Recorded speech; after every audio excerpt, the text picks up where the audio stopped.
السلام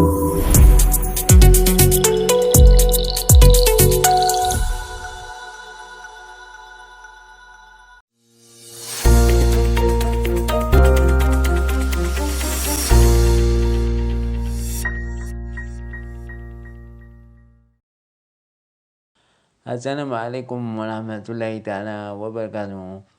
مرحبا بكم مستمعينا في على قناة صوت فيغورا تي في. يسعدنا أن نلتقي بكم في أولى حلقات من برنامجكم الجديد ضيف صوت فيغورا. ضيفنا في هذه الحلقة الأولى السيدة أمينة الدهر، فاعلة جمهورية روائية شاعرة وكاتبة، التي سنقترب معها من مسيرتها الإبداعية وتجربتها الأدبية والإنسانية. كونوا معنا لنكتشف تفاصيل هذا المسار المميز. وأهلا وسهلا بكم مجددا مستمعين الكرام. بسم الله الرحمن الرحيم، الصلاة والسلام على أشرف المرسلين. السلام عليكم ورحمة الله تعالى وبركاته. أشكركم على هذه الدعوة الكريمة. يتشكل مسار الأدبي من محطات متعددة تداخلت فيها التجربة الإنسانية مع النضال الثقافي.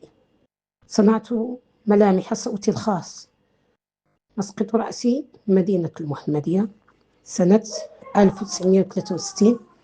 هناك تشكلت أولى ملامح وعي. أقيم حالياً مدينة أكادير، حيث أواصل مساري الإبداعي وأمنح تجربتي امتداداً جديداً بين الذاكرة والحاضر. حصلت على الإجازة في الدراسات العربية كلية الآداب والعلوم الإنسانية بأكادير، ما منحني أساساً لغوياً وأدبياً متيناً. لم تكن الكتابة وحدها مجالي، بل انخرطت أيضاً في العمل الجمعوي، مؤمنة بأن الكلمة لا تنفصل عن الفعل. أسست جمعية الحضن الدافئ لحماية الأسرة، وهي جمعية تهتم بكل ما يتعلق بالمرأة والطفل. ثم جمعية رهان للثقافة والأعمال الاجتماعية، تهتم بكل ما يتعلق بالأدب والإبداع وبكل ما هو اجتماعي. واجهت خلال مساري تحديات مادية واجتماعية، لكنها كانت حافزاً للاستمرار وإثبات الذات داخل الساحة الأدبية. وجدت في الشعر ضالتي، بل فضائي الأول، واخترت أن أكتب ضمن الشعر الحر وشعر التفعيلة، حيث تحررت من كل القيود، منحت صوتي مداه الكامل.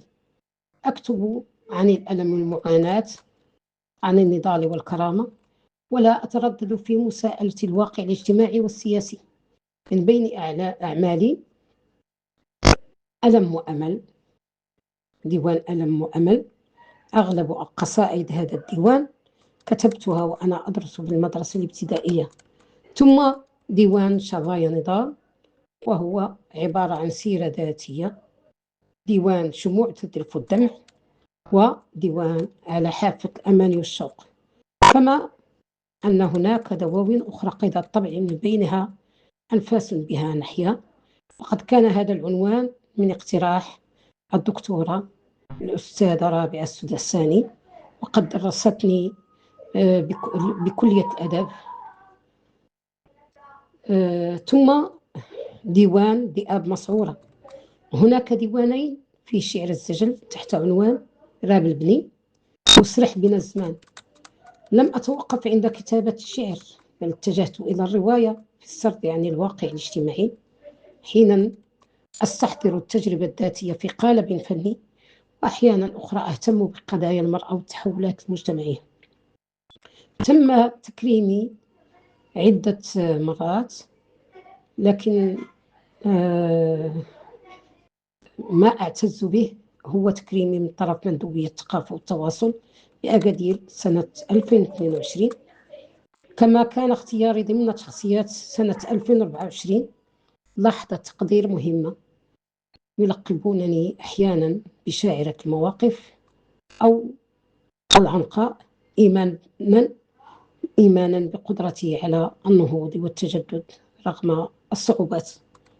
أميل في كتابتي إلى لغة مباشرة مشحونة بالعاطفة والدلالة، ويحضر في كتاباتي يحضر ثنائي الألم والمقاومة التي تنبثق منها صور تعكس زخم المشاعر مع انحياز واضح لقضايا الإنسان والمرأة.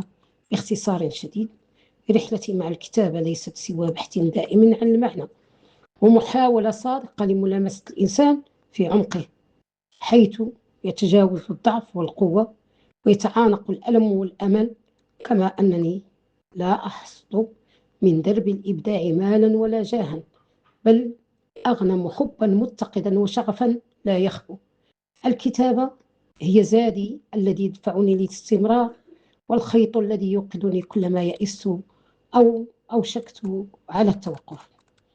من هذا المنبر أجدد جزيل الشكر والامتنان للمسؤولين عن هذا البرنامج، ضيف صوت بيوغرا، على هذه الفرصة القيمة للتعريف بالتجربة الأدبية، والتي أعدها لحظة تقدير أعتز بها.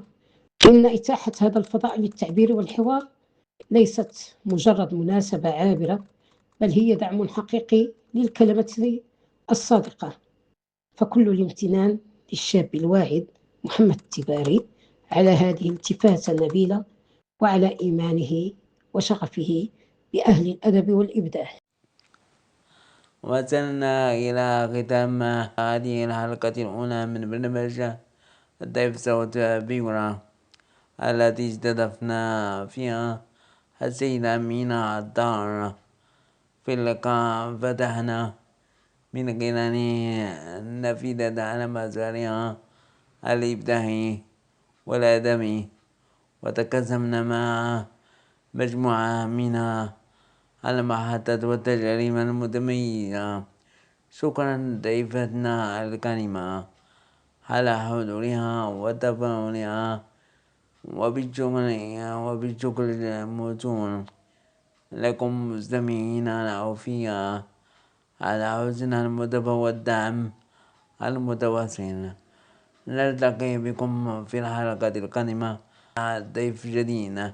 لا تنسوا الاشتراك والمشاركة لهذه القناة. شكرا لكم على حسن المتابعة، والسلام عليكم ورحمة الله تعالى وبركاته.